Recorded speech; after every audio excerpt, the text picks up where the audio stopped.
எஸ்சியில் இன்னைக்கு 76 சமூகம் இருக்காங்க. ஆனால் அவங்களுக்கு 18% தான் இடஒதுக்கீடு. பிசியில் எத்தனைன்னு எனக்கு தெரியல, ஆனால் 26%. எம்பிசியில் 20%. இந்த மக்கள்லாம் நீங்க மக்கள் தொகை அடிப்படையில் கணக்கு போது பாருங்க. இந்த மக்களோட அந்த மக்களுக்கு தான் இடஒதுக்கீடு அதிகமா இருக்கு. ஆனா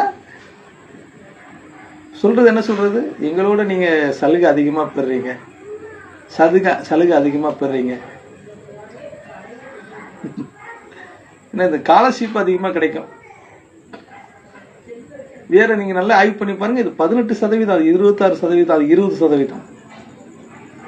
ஆனா மக்கள் தொகை அடிப்படையில் பார்த்தா இவங்க தான் அதிகமா இருப்பாங்க. எஸ்சியில் இருக்கவங்க 76 சமூகம் இருக்கு. இவங்க 100 பேர் தான், அவங்க 80 பேர் 70 பேர் தான் இருப்பாங்க. ஆனா பேச்சு எப்படி, எங்களோட நீங்க அதிகமா சலுகை வாங்குறீங்க. நான் சொல்றேன், உங்களோட ₹1 எங்களுக்கு கம்மியா தந்தா போதும்.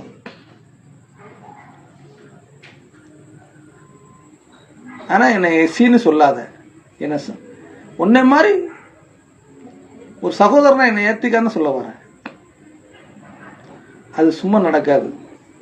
ஏன்னா அன்னைக்கு அவன் மண்டையில ஏத்தி வச்சுட்டான். அது சாமர்த்தியமா அது மாற்ற முடியாது. நம்ம எல்லாம் ஒற்றுமையா சேர்ந்தா தான் மாற்ற முடியும். அது நடக்கணும் கண்டிப்பா. ஒரு மதத்திலிருந்து ஒரு மதம் போவதற்கு ஒரு மனிதனுக்கு உரிமை இருக்கு. ஆனா ஒரு சாதியில இருந்து ஒரு சாதி போவதுக்கு ஏன் உரிமை இல்லை?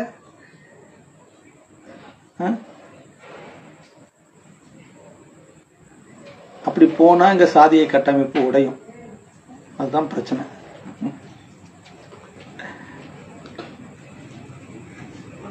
இன்னைக்கு நானும் எல்லா நண்பர்கள்ட்டையும் பேசி தவிர எல்லா சமுதாயத்துக்காரும் நண்பர்கள் இருக்காங்க. யாருமே சாதியின் பேர்ல இடஒதுக்கீடு வேண்டாம்னு சொல்றாங்க. பொருளாதார அடிப்படையில் கொடுக்கட்டும் அப்படின்னு சொல்றாங்க. நல்ல விஷயம் தானே. எல்லா சமுதாயத்திலும் ஏழைங்க இருக்காங்க, பணக்காரர்கள் இருக்கிறாங்களே. அதுதான் மத்திய அரசு கொடுத்துருச்சே. உயர் சாதி ஏழைகளுக்கு 10% இடஒதுக்கீடு.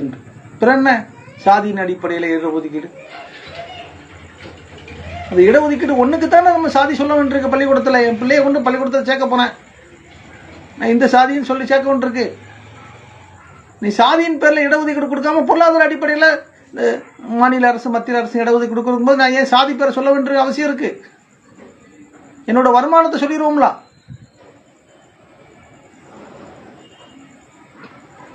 ஆகவே எல்லா மக்கள்கிட்ட நான் கேட்டுக்கொள்வது என்னன்னா, எல்லோரும் எங்களுக்கு சப்போர்ட் பண்ணுங்க. சாதியின் பேரில் கொடுக்கும் இடஒதுக்கீடு இல்லாம பொருளாதார அடிப்படையில் இடஒதுக்கீடு கொடுக்க வேண்டும் என்று, மற்றும் இந்த நேரலையில் எல்லா நண்பர்களும் பார்த்து கொண்டு இருப்பீங்க. குறிப்பா தெய்வேந்திர குல வேளாளர் எழுச்சி இயக்க நிர்வாகிகள்,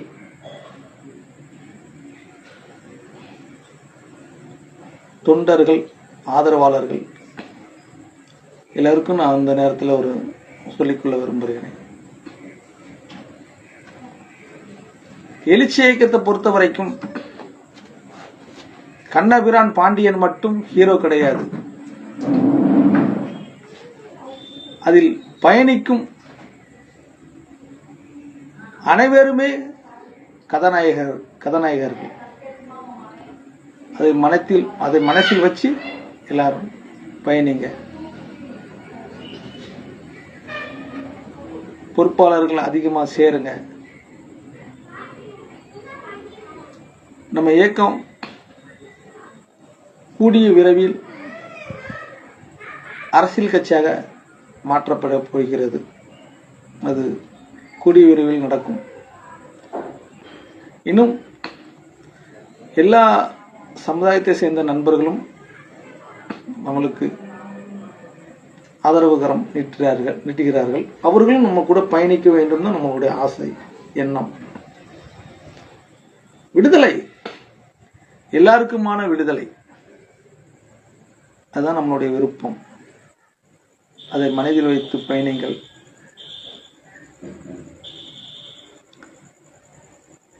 குறிப்பா அந்தந்த பகுதியில்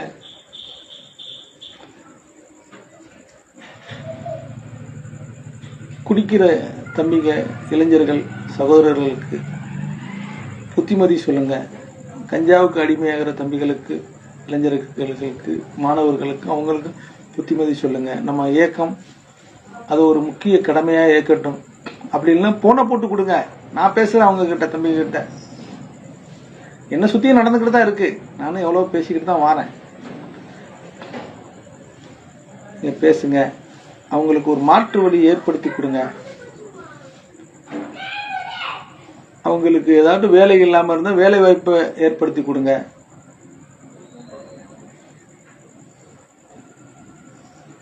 இல்ல படிக்கிற பையங்களுக்கு, படிக்கிற சகோதர சகோதரிகளுக்கெல்லாம் ஊர்களில், பஞ்சாயத்தில், மாநகராட்சி, நகராட்சியில் அவங்களுக்கெல்லாம் மனு கொடுத்து லைப்ரரி கட்டி தர சொல்லுங்க. விளையாட்டு திடலை ஏற்படுத்துங்க. இப்படி நல்ல வழியை அவங்களுக்கு காட்டுங்க. இன்னொரு தடவை நம்ம பிறக்க போறோமா? ஒரு தடவை பிறந்துட்டோம். இந்த மக்களுக்கு ஏதாவது நல்லது செஞ்சுட்டு போயிடணும் தான் எனக்கு என்னுடைய ஆசை, விருப்பம், எண்ணம் எல்லாம். நான் எப்படியோ இருந்திருப்பேன். என்ன இந்த பாதை, நான் வந்த பாதை எப்படின்னு தெரியல. ஏதாவது ஒரு கோபத்தில் வந்தனா, இல்லைன்னா இப்படி கோபத்தில் வந்தனா, எங்கள் அக்கா கணவரை படுகொலை பண்ணுறாங்க. என் கண்ணு முன்னாடியே நான் சில சாதிய அடக்குமுறையெல்லாம் பார்த்துருக்கேன். அந்த ஒரு கோபத்தில் தான் நான் இந்த ஃபீல்டுக்கே வந்தேன். ஆனால் அப்படி இருந்துடக்கூடாதுல்ல. இன்னைக்கு மக்கள்லாம் நம்மளை ரொம்ப நம்புகிறாங்க. அந்த மக்களுக்கு ஏதாவது நம்ம நல்லது பண்ணணும்ல. அதுக்கு தம்பிங்க நீங்கள் எல்லாருமே என் கூட நிற்கிறது எனக்கு ரொம்ப சந்தோஷமாக இருக்குது, மிகப்பெரிய பலமாக இருக்குது. இனி நிறைய தம்பிகளை நம்ம உருவாக்கணும், நல்வழிப்படுத்தணும். அது எல்லாருக்குமான ஒரு விடுதலையாக இருக்கணும். விடுதலை நமக்கு மட்டும் இல்லை. நிச்சயமாக அந்த எஸ்சி பட்டியல் கோரிக்கையும் என்னுடைய கணக்குப்படி தமிழ்நாடு அரசு போக்குவரத்துக்காக மாதிரி தான் ஆகும். அதான் உண்மை. ஏன்னா பாருங்க, தெய்வந்திரக்குள்ள வேளாண் சமுதாயம் மட்டும் எஸ்சி பட்டியல் வெளியேறாது. அது அப்படி செய்யவும் மாட்டாங்க. இந்த 76 சமூகத்துக்கும் பெரிய ஒரு தீர்வு கிடைக்கும். அது நிச்சயமா நடக்கும். 20-30 ஆண்டுக்குள்ள நிச்சயமா நடக்கும். தமிழ்நாட்டில் எல்லா பேர்லயும் அரசு பஸ் ஓடிச்சு. அப்பமா எந்த பிரச்சனையும் கிடையாது. மாவீரன் சுந்தரலிங்கனார் அவர் பேர்ல அரசு பஸ் ஓடும் போது எல்லா ஊர்லயும் கலவரம் பண்ணாங்க. அப்ப அரசு என்ன பண்ணுச்சு? ஒரே பேரு, தமிழ்நாடு அரசு போக்குவரத்து கழகம். இது நம்ம சரின்னு சொல்லிட முடியாது. இருந்தாலும் அது ஒரு நல்லது தானே. அது ஒரு தோழர் சொன்னாரு, கண்ணபுரான் வெள்ளை சட்டை போட முடியல, யாரும் வெள்ளை சட்டை போடக்கூடாதுன்னு சொல்றதுல முறை கிடையாது. கண்ணபுரான் யார் வெள்ளை சட்டை போடக்கூடாதுன்னு சொல்லுதானோ அவன் முன்னாடி வெள்ளை சட்டை போட்டு நிப்பாட்டுறது தான் அரசுடைய கடமை. ஆனா இந்த அரசு அப்ப யாரும் வெள்ளை சட்டை போடாதீங்க அப்படிங்கிற மாதிரி சொல்லிட்டு அப்படின்னுட்டு அதுல நிறைய அரசியல் இதெல்லாம் இருக்குது. சரி, நல்லது நடந்தா நமக்கு நல்லதுதான். அதே மாதிரிதான் எஸ்சி பட்டியல் கோரிக்கையும் நடக்கும். நிச்சயமாக அப்படிதான் நடக்கும். எல்லா சமூகத்துக்குமான தீர்வா தான் இருக்கும். அது நான் ஒரு 10 பேர்கிட்ட பேசினோம்னா 7 பேர் சொல்றாங்க உண்மை தானே. எல்லா சமூகத்திலையும் கஷ்டப்பட்டவங்களும் இருக்கிறாங்க, பணக்காரங்களும் இருக்கிறாங்க. கஷ்டப்பட்டவங்களுக்கு தானே இடஒதுக்கீடு தேவை. அப்புறம் இதுக்கு அப்போ பொருளாதார அடிப்படையில் கொடுத்துடலாமே அப்படின்ட்டு அது நடக்கும் நிச்சயமா. அதுக்கு நாம உழைக்கணும், அந்த ஒரு திட்டத்தை வகுக்கணும். நம்ம இயக்கம் சார்பா கடுமையான போராட்ட களத்தை ஒரு ஏற்படுத்தணும். அதுக்கு நம்ம இப்பவுமே தயாராகணும். எங்கெல்லாம் நம்ம மக்கள் ரொம்ப கஷ்டப்படுறாங்களோ, இப்படி பின்தங்கி இருக்கிறாங்களோ, அடக்குமுறைக்கு ஆளாகிறாங்களோ, அங்கெல்லாம் நம்ம இயக்கம் போகணும். காவல்துறை வழக்கு போடத்தான் செய்யும். அதுல இருந்து வெளியே வரதான் நம்ம தான் இருக்கிறோம். நம்ம வக்கீல் தம்பிங்க இருக்காங்க, வக்கீல் அண்ணங்கள் இருக்கிறாங்க, ஜாமீன் எடுப்பாங்க. வழக்க பார்த்தா விடுதலை பெற முடியுமா? தலைவர் பிரபாகரன் அவர் சொன்ன மாதிரி இடி மின்னல் இல்லாமல் மழை ஏது, போராட்டம் தியாகங்கள் இல்லாமல் விடுதலை ஏது. அதனால காவல்துறை அவங்க கடமையை பண்ணுவாங்க. நம்ம தப்பு பண்ணலையே, சட்டத்துக்கு உள்பட்டே நடங்க. நீங்க எந்த பிரச்சனை வந்தாலும் குரல் கொடுங்க. நம்ம இயக்க சார்பா உங்களுக்கு பின்னாடி நான் இருக்கிறேன். நல்ல பிரச்சனை, என்ன பிரச்சனாலும் சரி, சப்போர்ட் பண்ணுங்க. நல்ல விஷயத்துக்காண்டி போராடுங்க. நம்ம இலக்கு பட்டியலை விட்டு வெளியேறணும். நானே நிறைய அனுபவப்பட்டிருக்கேன். நான் சின்ன பிள்ளையில அனுபவப்பட்டேன், அதை பார்த்துருக்கேன், வச்சிருக்கேன், அது வேற. இப்ப சுத்தி நடக்கிற பிரச்சனைகள் அது தெரியுது. ஆனா சில விஷயங்கள் என்கிட்ட நண்பர்களா இருந்தவங்க சில என் கண்ணுக்கான நான் பார்த்தேன். அது ஒருவேளை அவங்க எப்படி சொல்ல, பணக்காரன் ஏழைன்னு பார்த்தாங்களா, இல்லைன்னா மேல் ஜாதி கீழ் ஜாதின்னு பார்த்தாங்களா, அதனால. ஆனா நான் பாதிக்கப்பட்டதுனால எனக்கு அப்படிதான் ஏழு ஜாதி கீழ் ஜாதி தெரிய வருது. அவங்க எப்படி சொல்ல, அவங்க கொடுக்கிற பொருளை நான் வாங்கி சாப்பிடுவேன், நான் கொடுக்கிற பொருளை அவங்க வாங்கி சாப்பிட ரொம்ப யோசனை பண்ணுவாங்க. இது எப்படி ஏத்துக்கிட்டேன்னு தெரியல. ஒரு எனக்கு நான் பாதிக்கப்பட்டதா எனக்கு அப்படித்தான் தோணுது. எனக்கு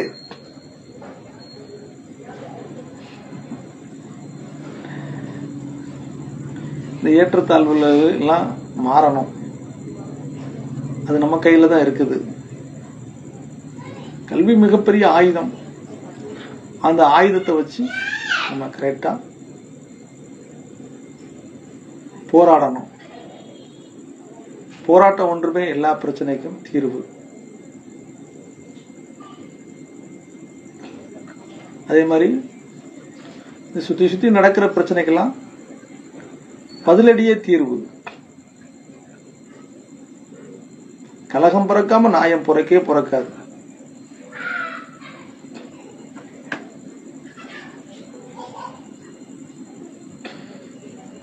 இயக்கத்தில் உள்ள தம்பிகள் சகோதரர்கள் எல்லாத்தையும் சொல்லிக் கொள்வது என்னன்னா,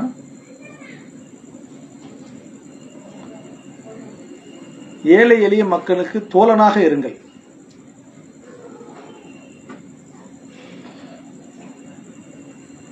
தலைவர் பசுபதி பாண்டியன் நம்மளுக்கு அதுதான் சொல்லி தந்துட்டு போயிருக்காரு. எங்கெல்லாம் ஒருத்தன் கஷ்டப்படுதானா அவனுக்கு நீ ஒரு தோழனாக இரு, அவனுக்காண்டி குரல் கொடு.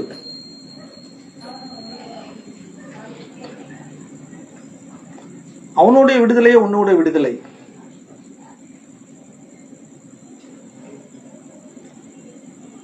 ஆகவே கஷ்டப்படுறவங்களுக்கு தோழனாக இருக்கும் இயக்கம் தான் நம்ம எழுச்சி இயக்கம். கூடிய விரைவில் அந்த இயக்கம் அரசியல் கட்சியாக மாறப்போகிறது. நீங்கள் எல்லோரும் விரும்பும் அது ஒரு பேரா தான் இருக்கும்.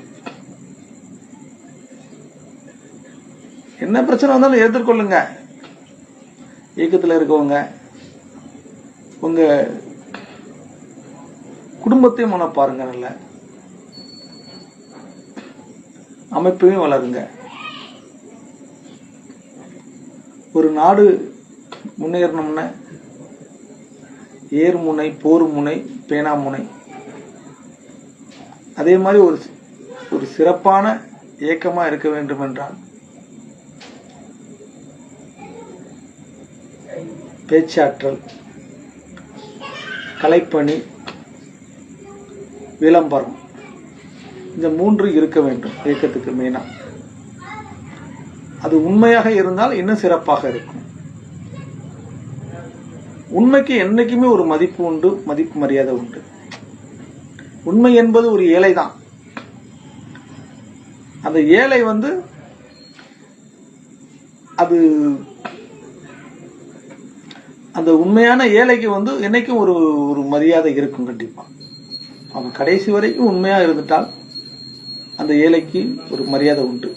இது நான் என்ன சாமி கும்பிடுதல வச்சு சொல்றேன், என்னுடைய சிந்தனையிலிருந்து நான் சொல்றேன், என்னுடைய அனுபவத்திலிருந்து சொல்றேன்.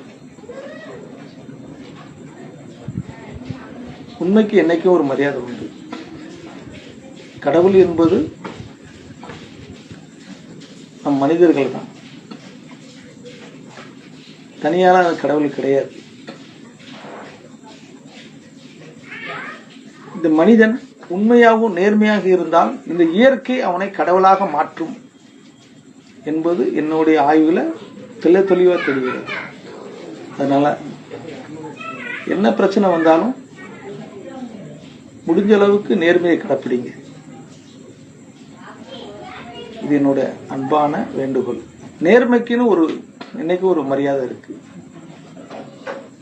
அதுக்குன்னு ஒரு சத்தியதை இருக்கு. எல்லா இடத்துலையும் நேர்மையா இருந்துட முடியாது இந்த கால சூழல்ல.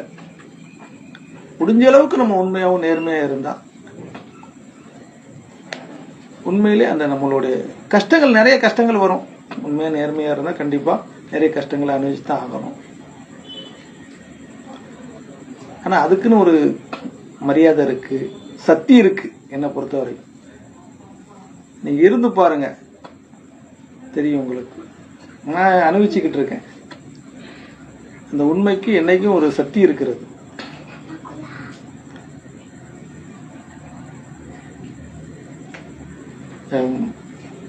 நான் புதுசா தான் அந்த நேரில் உங்கள்கிட்ட பேசுறேன். என் மனசுல இருக்கிறது பூரா இன்னைக்கு வரைக்கும் பேசிட்டேன். இனி உங்களுக்கு நான் ஒரு மாதத்துக்கு 2 தடவை 3 தடவை உங்களை நேரில் நான் இந்த நேரில் சந்திக்கிறேன். இனி என்னோட மனசுல இருக்கிற பூரா ஆதங்கத்தில் கொட்டுறேன், பேசுறேன். நான் உங்களுடைய கருத்து எனக்கு தெரிவிங்க. விமர்சனம் பண்ணா நான் ஏத்துக்கிட்டத நான் நல்ல ஆரோக்கியமான விமர்சனம்னா கண்டிப்பா அதை மாத்திக்கொள்ளுதான். நான் எது தவறா பேசியிருந்தா நண்பர்கள் எல்லாம் என்ன மன்னிச்சுக்கங்க. என் மனசுல இருக்க நான் பேசிக்கிட்டு இருக்கேன். இப்படி ஒரு சமூகம் இருக்கணும், இப்படிதான் இருந்தா நல்லா இருக்கும் அப்படின்ட்டு. எல்லோரும் சமம், எல்லோருக்கும் சம உரிமை கிடைக்கணும். எனக்கெல்லாம் எங்கள் ஐயா இமானுவேல் சேகரன் அவர்களுக்கு அவருடைய குரு பூஜைக்கு முதலமைச்சர் வராதெல்லாம் இன்னைக்கு எனக்கு ஒரு ஏக்கமா இருக்கிறது. ஏன் அவர் யாருக்காண்டி போராடினாரு? சாதி ஆதிக்கத்தை எதிர்த்து சம உரிமைக்காண்டி போராடினாரு.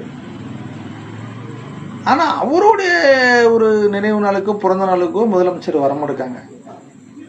இதுதான் எனக்கு பெரிய வருத்தமா இருக்கிறது.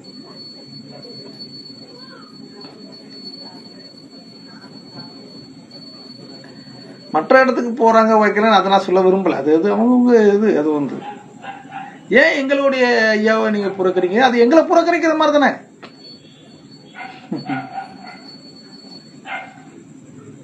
ஏன் எங்களுக்கு சமூக உரிமை தரவை நீங்க மறுக்கிறீங்க? அது அப்ப நான் எஸ்சிப்பட்டியில இருப்பதனால தானே எனக்கு தோணுது.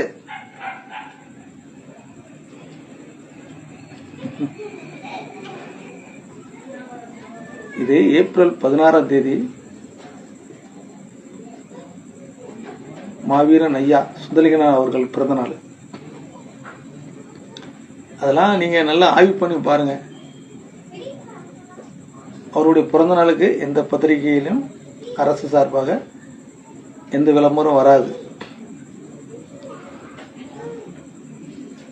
அவர் பிறந்த நாளுக்கு முதலமைச்சரோ அமைச்சரோ மரியாதை செலுத்தினார் என்ற எந்த பத்திரிகையிலும் செய்தி வராது.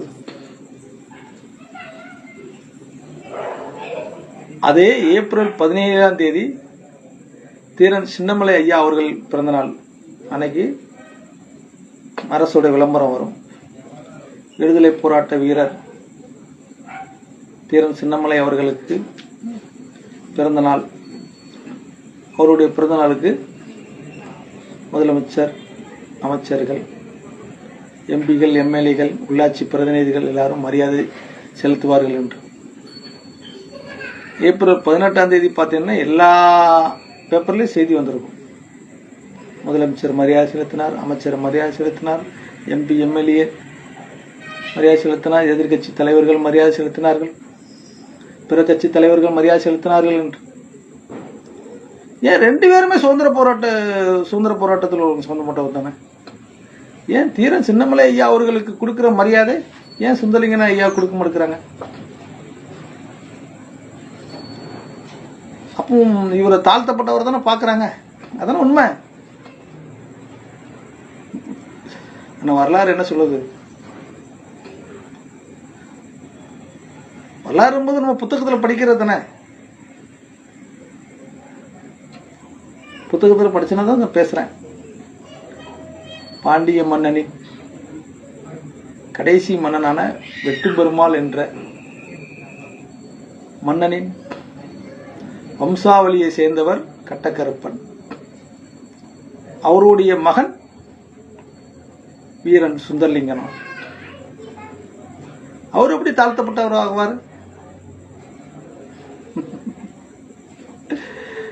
இதெல்லாம் இந்த வரலாறுலாம் ஏன் வெளியே வர மாட்டேங்குது அப்படின்னா, ஏன் அவங்களுக்கெல்லாம் முழு சுதந்திரம் தர முழு மரியாதை செலுத்த மாட்டேங்காங்கன்றா நம்ம எஸ்சி பட்டியலில் இருப்பதனால தான். எவ்வளோ பிரச்சனைகள்.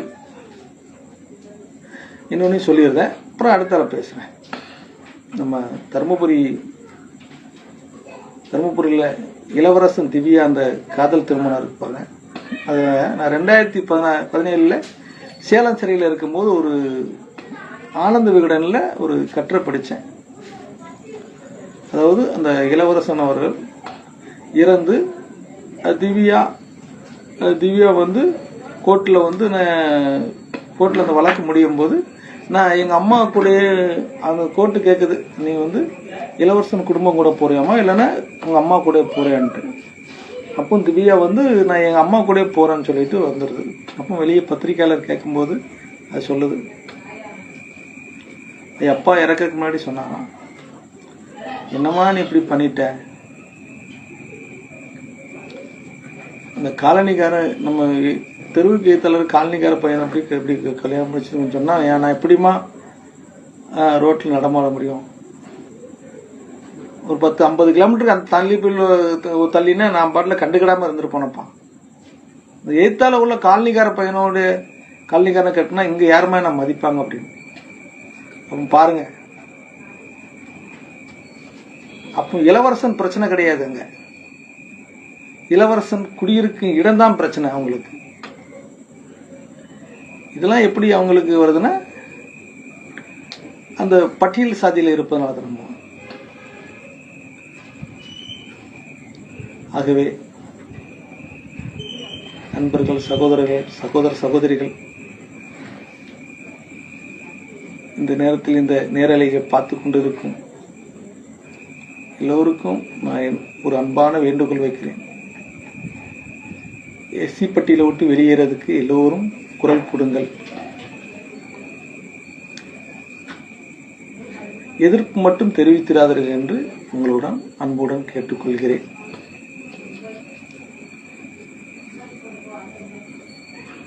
நிச்சயமாக இந்த பட்டியலை விட்டு வெளியேறினா நம்மளுடைய காலங்கள் நிறைய கிட்ட வந்துருச்சு. நம்ம சங்கதிகள் நல்லா இருப்பாங்க, நான் முழுமையா நம்புறேன். அதுக்கு நம்ம எழுச்சி இயக்கம் முழுமையாக பயணிக்க வேண்டும் என்று இந்த நேரத்தில் கேட்டுக்கொள்கிறேன்.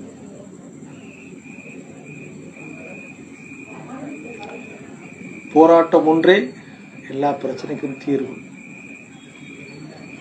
ஓடாத மானும் போராடாத இனமும் வெற்றி பெற்றதாக சரித்திரம் கிடையாது.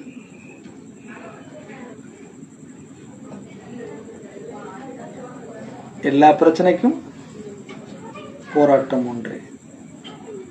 உழைப்பு, போராட்டம். வாழ்க்கையில முன்னேற உழைங்க. உங்க பிரச்சனையிலிருந்து வெளிவர போராடுங்க. நன்றி, வணக்கம்.